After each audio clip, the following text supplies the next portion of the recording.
Hello, today I wanted to talk to you about a really common topic that a lot of women ask me questions about is when do I and what's the best way for me to return back to sex comfortably, or I'm having concerns or I'm having discomfort during sex, what should I do about it? So returning back to sex, typically it's determined by multiple different factors. So things like your delivery type, whether you had a vaginal birth or whether you had a cesarean.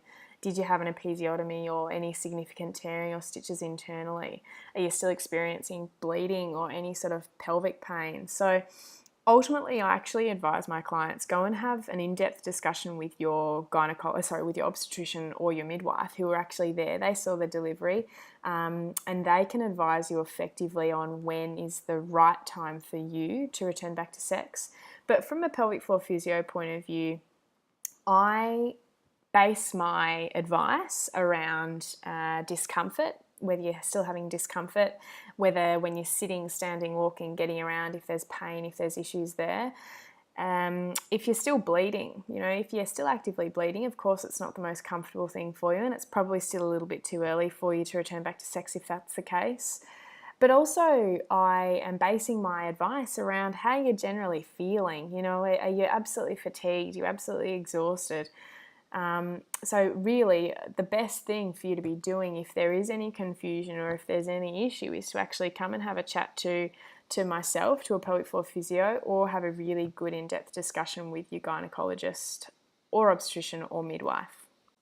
So this time can be filled with stress and anxiety and fear about, what if I experience a lot of pain, or what if I experience discomfort, or what if it feels different than what it did before. So what I actually advise my clients is have this discussion with your partner, because it's probably highly likely that he's just as stressed and just as nervous about returning back to sex. The last thing he wants to do is hurt you after what you've just been through. So sit down together and try and have an open discussion about how you want to return back to sex, when you feel comfortable returning back to sex, and different options in terms of what you both feel comfortable with doing. So from a pelvic floor physio point of view, something that I discuss a lot with women are the common issues with sex after having their baby. So one of the first issues is internal dryness. So if you're breastfeeding your baby, but also quite early after or quite soon after having your baby, internally your tissues tend to be a lot drier. Now this carries into the vaginal tissue as well. So there can be some associated dryness, discomfort while you're having sex because of this dryness. So what I actually recommend to all of my clients is get your hands on a really good quality lubricant. We sell an awesome lubricant called Pure, PJUR. It's a German product, but we've got plenty of it in stock. We've got silicone, water and organic based lubricants. So really in terms of which one you would use, I'd just say whatever you feel comfortable with. But the benefit to using these quality lubricants is that they're super smooth and they're super silky. You don't need an awful lot of it, and they're really, really moisturizing and lubricating internally. So you don't need to obviously keep reapplying, or you don't have that discomfort halfway through having sex. Another really common issue is if you've had any sort of internal stitches, or if you've had an episiotomy, there can be some associated adhesions or scarring over the top of or around that tissue. So what that essentially causes can be a fair bit of discomfort on penetration or while you're having sex.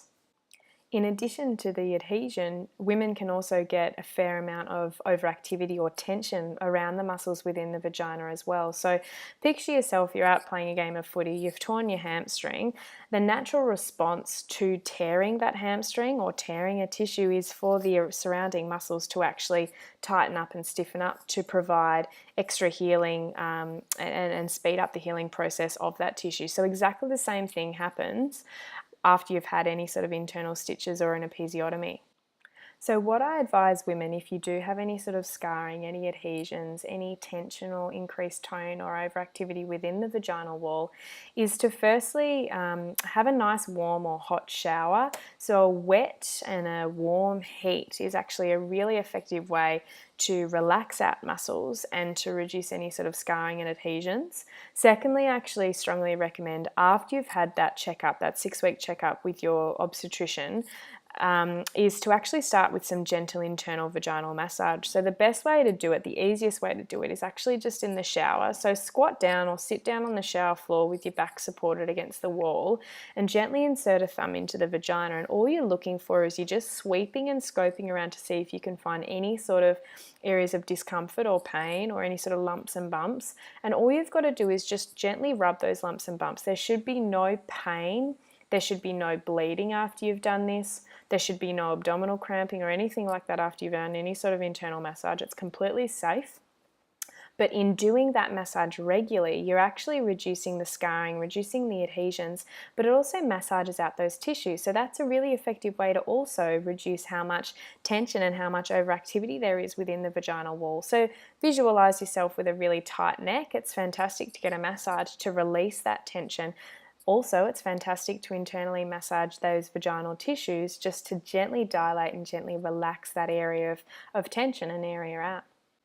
And the third thing that I commonly recommend clients get is a really good quality vibrator. So forget about the sexual side, the sexual connotation of using a vibrator. Using a vibrator can actually be incredibly therapeutic. So the vibrational element is a beautiful relaxant. It gently dilates and relaxes the opening of the vagina, but also the tissues within the vaginal wall. So if you have any sort of scarring, any adhesions, any overactivity, that can also be a really effective way just to gently relax those tissues out. So what you would do is you would pop some really good quality lubricant on the end of the vibrator, gently insert that into the vagina, and you're gently just sweeping around, just trying to find again any sort of area of discomfort, any overactivity, and there shouldn't be any pain per se, but you'll feel a change in the tissue tension when you're going over an area that's particularly tight. So you can gently sweep over that area, or alternatively you can actually hold the vibrator over that area until you feel that tension slowly dissipating. So those three things, the hot shower, the internal massage with your thumb, and the vibrator, can be used as a therapeutic thing throughout the week, even prior to even considering having sex. But when you do go on to have sex, those three things are a really, really lovely thing to do before immediately having sex. It sort of takes the spontaneity out of it, but it's a really, really beautiful therapeutic way to relax those tissues out, and it can make that whole experience so much more comfortable for you. At the end of the day, if you're concerned about this, if you're having issues, if you're concerned about the sensation, the pain, the discomfort, if you haven't had sex and you just want to ask some questions or have a pelvic floor assessment, please don't hesitate to give us a call. We're always more than happy to assess you, and we'll give you a really, really targeted and tailored treatment, but also we'll give you some really easy to apply strategies so that you can actually implement those at home so you can effectively treat yourself.